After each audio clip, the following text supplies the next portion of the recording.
Oke, aku pernah mendengar di Mocopat itu, tapi karena terus ada pembahasan lain itu ketimpa bahwa kowe ngomong hidup ini dilihat sebagai dua paradigma. Satu, kita selalu menganggap Ade sebagai victim, korban, atau wes Ade pokoknya korban kehidupan.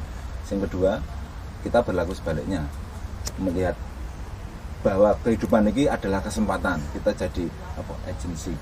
Ya, agent. Kita selalu melihat peluang. Kita melihat diri kita sebagai seseorang yang bisa berbuat sesuatu terhadap sesuatu yang menimpa kita itu tadi. Nah, menimpa kan berhenti menimpa. Victim dan agent. Gitu. Soalnya waktu itu kamu belum menjelaskan, menjelaskan panjang. Yuk, semua orang kan menghadapi masalah. Mesti urip salah satu definisi dari hidup adalah masalah. Masalah apa? Masalah ada yang bisa dipilih, masalah ada yang tidak bisa dipilih. Kan masalah yang dipilih ini paham maksudnya? Yo. Kita cari-cari masalah itu sudah masalah yang dipilih itu. Masalah gue milih masalah belajar giat tapi kemudian dapat nilai bagus cari kerja gampang, atau kamu milih masalah nggak mau dapat masalah belajar giat sehingga nilainya jelek tapi masalah cari kerjaan, cari kerja jadi susah misalnya gini, tinggal milih masalah yang mana. Itu yang bisa kita pilih. Tapi ada hal yang tidak bisa kita pilih. Masalah bawaan. Tertimpa keadaan kayak pandemi nggak bisa kita pilih, nggak bisa kita pilih. Nah, pada sesuatu yang tidak bisa kita pilih dan menimpa kita, kan pertanyaannya apa yang kita lakukan? Paling gampang sikap kita. Berarti pensikapan gitu ya? Pensikapan, ini tentang pensikapan, agensi dan victim, itu tentang paradigma kita melihat kejadian. Ketika terjadi event, terus kita merasa tertimpa, terus lah jen aku korban nih, kayak nggak beres, resentful, bahasa Indonesianya apa resentful ya? Dengki lah. Semua raberes, oke. Ya. Ada yang berhenti di situ dan merasa sudah dalam tanda petik berbuat sesuatu terhadap masalahnya. Nah itu susah, dia keadaan nggak enak itu yang buat merasa jadi apa sebenarnya korban kok. Ada juga yang memilih gini, bisa nggak aku melakukan sesuatu dengan itu? Atau aku harus punya garis finish terhadap masalah itu. Ada tiga step yang pada semua masalah kita tanyain 3 step ini. Step pertama, kita tanyain itu benar masalah nggak sih? Itu benar masalah apa itu? Ini real nggak sih masalahnya? Iya, betul. Itu sering sebenarnya ingatan masa lalu kayak itu belum tentu benar-benar masalah. Kadang-kadang ilusi otak, ilusi diri, ilusi pengetahuan, ada 6 jenis ilusi yang berbahaya itu untuk memotret sesuatu. Pertanyaan pertama, bener nggak sih ini masalah? Bener nggak itu masalah? Is it true? Bener nggak sih masalah? Oke, kalau bener masuk ke masalah yang kedua. Pertanyaan yang kedua, kalau itu bener masalah, bisakah kamu melakukan sesuatu terhadap masalah itu? Dan maukah kamu melakukan sesuatu terhadap masalah itu? Nah, keputusanmu bisa dan mau, lakukan. That's it. Ini solving sudah langkahnya. Langkahnya at least you do something dan menuju solvingnya. Itu akan mengalami sesuatu yang tidak enak gitu. Karena memecahkan masalah tidak mudah. Jak ngomong buka-bukaan aja kan berat nih, pasti nanti mengalami nggak enak dan seterusnya. Tapi kalau itu menurutmu benar-benar masalah yang real, mau kamu memecahkannya dan bisa kamu memecahkannya, bisa atau enggak, dan mau atau enggak? Mau apa tidak? Beda kalau nggak bisa, kamu mau pun memang nggak bisa, ya wes. Kalau itu memang dua itu harus mau dan bisa itu harus kejawab iya semua. Iya harus bareng. Karena nanti cabangnya beda. Kalau kamu bisa dan mau, berarti kamu melakukan sesuatu terhadap masalah itu. Kalau bisa tapi nggak mau, berarti kita cabang. Kalau nggak mau tapi bisa, kita cabang. Oke, cabangnya kemana nih? Kan kemudian gitu. Ini belum pertanyaan ketiga. Dua dulu menuju yang ketiga. Oke, berarti kamu tidak bisa melakukan sesuatu apapun terhadap masalah itu. Oke. Yang ketiga, bisa nggak kamu nerima itu seumur hidup? Peace dengan itu, damai dengan itu. Kalau kamu nggak mau damai dengan masalah itu, mau nggak mau kamu harus melakukan sesuatu terhadap masalah itu. Nomor 3 itu tidak ada pilihan ya. Misalnya kamu nggak mau melakukan sesuatu tentang itu, nggak bisa ya. Yes, peace dengan itu. acknowledge sebagai masalah. Ini berarti Terima itu sebagai masalah, oke, yang akan ku tanggung seumur hidup. Paling nggak stres, tapi kamu nggak merasa menjadi korban, kamu merasa punya keputusan terhadap masalah tersebut. Oke, jangan mau tak tompo. Itu bedanya agensi sama victim. Kalau korban, dia tetap menghadapi masalah tanpa punya daya terhadap masalah itu. Kalau di sini tetap nompo masalah, rasa ngopo-ngopo, ning tak jukuk kucenan. Oke, aku kan rasa ngopo-ngopo. Berarti dalam satu kejadian, dalam satu momen jatuhnya sebuah masalah, kita iso milih ya. Enggak usah kedua ketiga. Pertama kuwi tenan masalah, kuwi paham tenan masalah apa meng pikiranmu dhewe kuwi. Itu aja penting banget. Itu aja penting banget. Wong itu tok aja.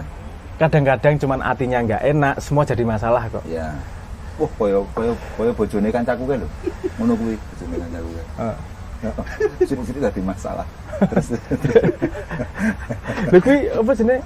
Real enggak sih masalahnya? Itu kan benar, itu benar. Karena apa ya, aku enggak lali detail ya. Ada ilusi emosi, ada ilusi pikiran. Sing 6 ilusi itu tadi. Ada ilusi pengetahuan, ada ilusi diri, ada ilusi waktu. Yo dengan pengetahuan sebanyak apapun, yo ono hal-hal sing rasa tok kontrol.